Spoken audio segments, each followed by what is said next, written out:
Breaking news today. Please subscribe and then check notification box to get all breaking news alerts. Disgusting liberal riots just took huge turn for the worse with beheading at Ohio courthouse.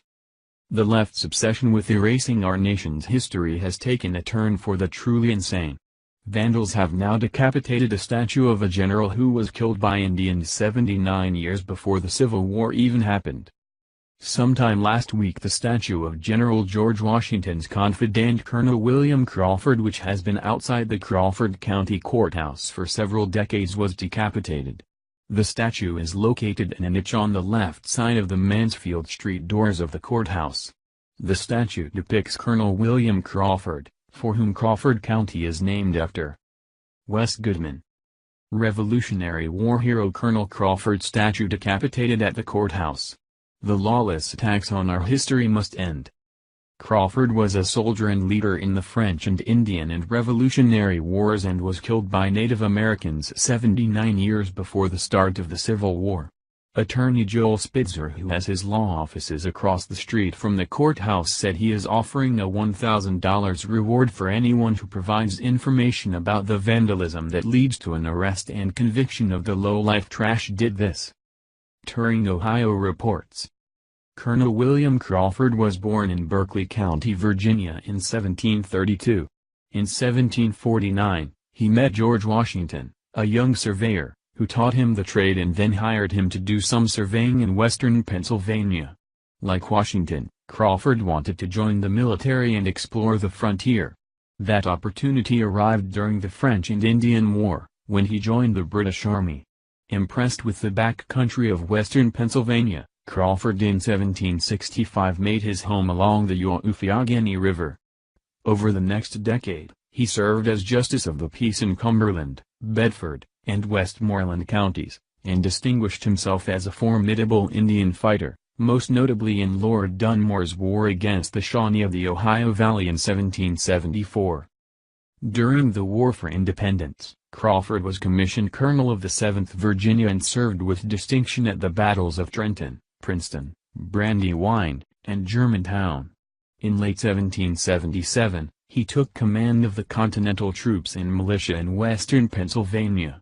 He was with George Washington when he made the famous Delaware River crossing in 1777. In 1778 he helped build Fort Laurens along the Tuscarawas River.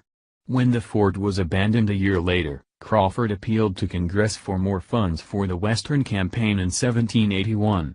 When Congress denied this request, Crawford retired from military service. At 50 years of age, Colonel Crawford was elected to lead a group of voluntary militia. He won the elected position of colonel by just 5 votes, beating out Colonel Williamson, who had led this same militia group that was responsible for the Naden-Hutton massacre. Although Colonel Williamson lost his position as commander of the expedition, he was made second in command. The expedition formed up at Mingo Bottom, which was a few miles south of Steubenville on May 25, 1782. From here they planned to march on to Naden-Hutton and from there directly to Sandusky Plains. This expedition was plagued with problems almost from the start. For some reason Crawford seemed incapable of making firm decisions and there was some dissension among his group. Unbeknownst to the expedition, scouts from the Delaware chief Captain Pipe had kept them under constant surveillance. Once the expedition reached the Tuscarawas River, the scouts sent runners to alert Captain Pipe of the expedition's approach. By the time Crawford's expedition arrived at the Sandusky Plains, Captain Pipe and his warriors were waiting. The volunteers were in search of Native Americans who had captured a group of Moravian missionaries from Naden-Hutton and Sonebrunn villages the previous fall and were suspected of being held somewhere along the Sandusky River.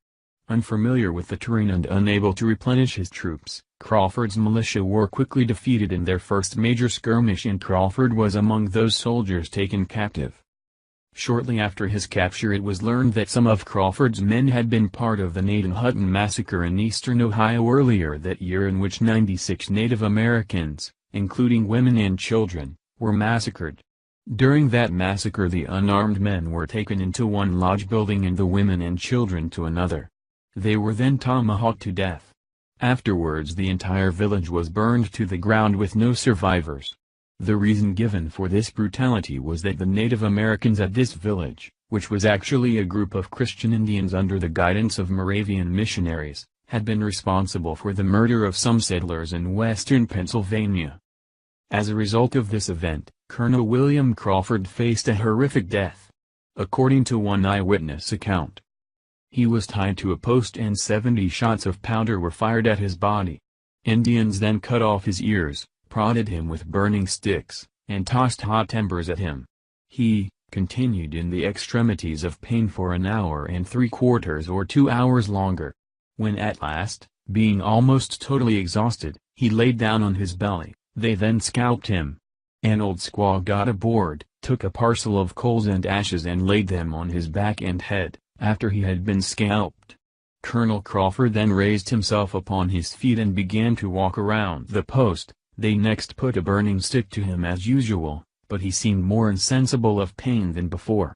Crawford finally died from his wounds, but not before begging those around him to end his misery with a bullet. Battle of Sandusky. On June 4 Colonel Crawford's troops, which included 480, began the Battle of Sandusky against a combined force of Shawnee Delaware, and Wyandot. At dark, on the first day of the battle, things appeared to be going well for the Americans. Fighting began again the next morning and continued through the day. As the day developed, plans were drawn up for a general attack on the enemy positions at nightfall. However, even as these plans were being developed, reinforcements were seen. Joining the Native Americans was a British unit from Detroit, Butler's Rangers. Sensing that their position had suddenly become vulnerable, it was decided a retreat would be the better course of action. Crawford began assembling his troops for the retreat, but before all preparations were complete for an orderly movement, the enemy opened fire and the front lines of Crawford's men broke down and they began retreating in disorder. Wounded soldiers were left behind in the confusion. As the army retreated, Crawford tried to locate his son, John, but in the confusion couldn't find him. Crawford's horse collapsed. He was then forced to move eastward on foot where some trees offered better cover. Olentangy Battle Monument. Several days later, on June 7, Crawford and one of his aides, Dr. Knight, were captured in an ambush. Both men were beaten with fists, stones, sticks and clubs. Dr. Knight survived the captivity and later escaped his captors.